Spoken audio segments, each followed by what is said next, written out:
Your American hero, G.I. Joe is there. Hey, welcome to Half the Battle. We have finally, after some delay, arrived at the summer of vehicles and playsets.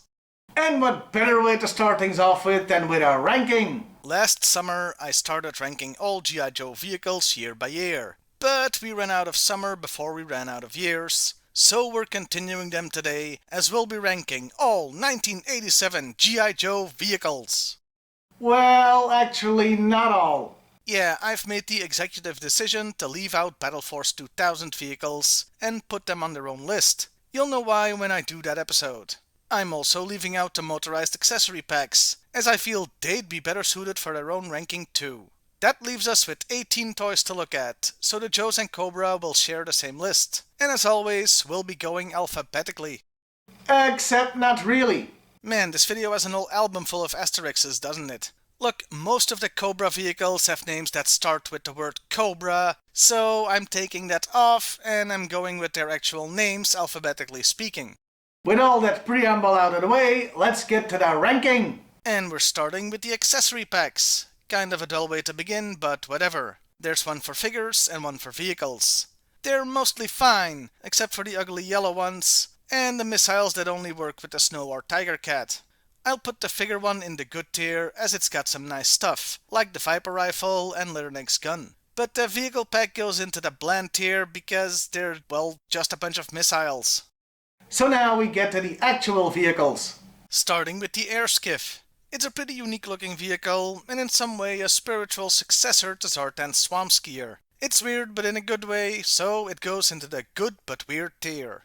Next, we come to a vehicle that for a long time has been the laughingstock of the entire toy line. I give you the Buzzbore. It looks ridiculous, like a giant metal snail, and it's supposed to bury underground? How would those missiles even stay on?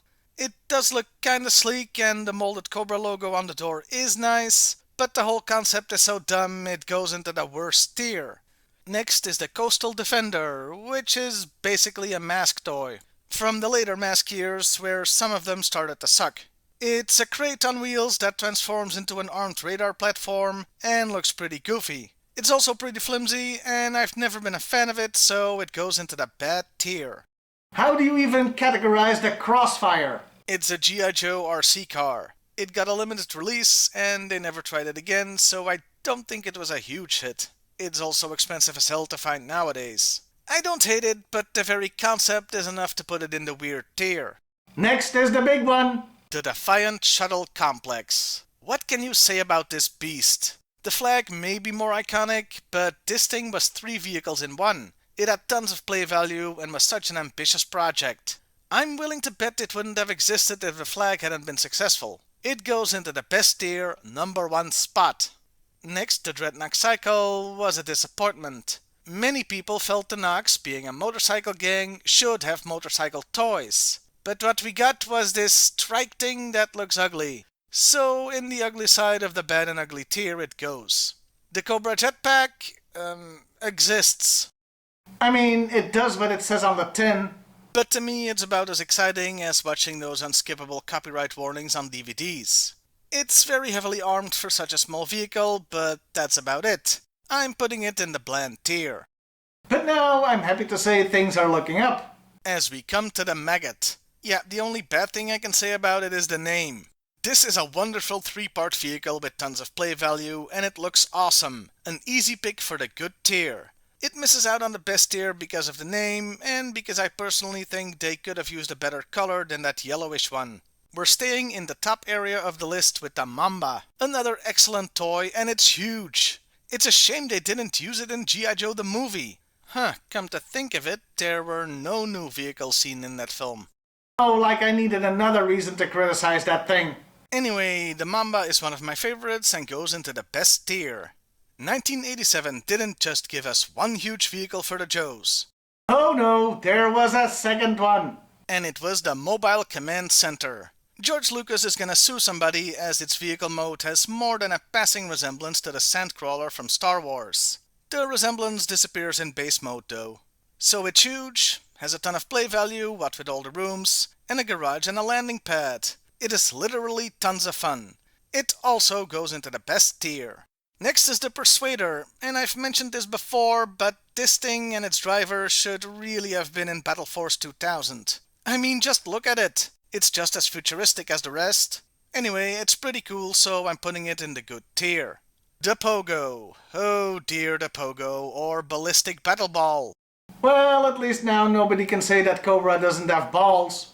It looks bad, it falls apart if you look at it funny, and I can't really see the point of it. Some parts of it also break way too easily. It looks like a lunar lander created by the clinically insane.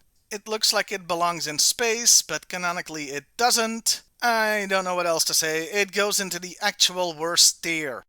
The Road Toad is one of those interesting little vehicles that adds to the toy line by not being for combat, even though it is armed. It's like the bomb disposal or the weapon transport. Its function is to drag broken vehicles from the battlefield.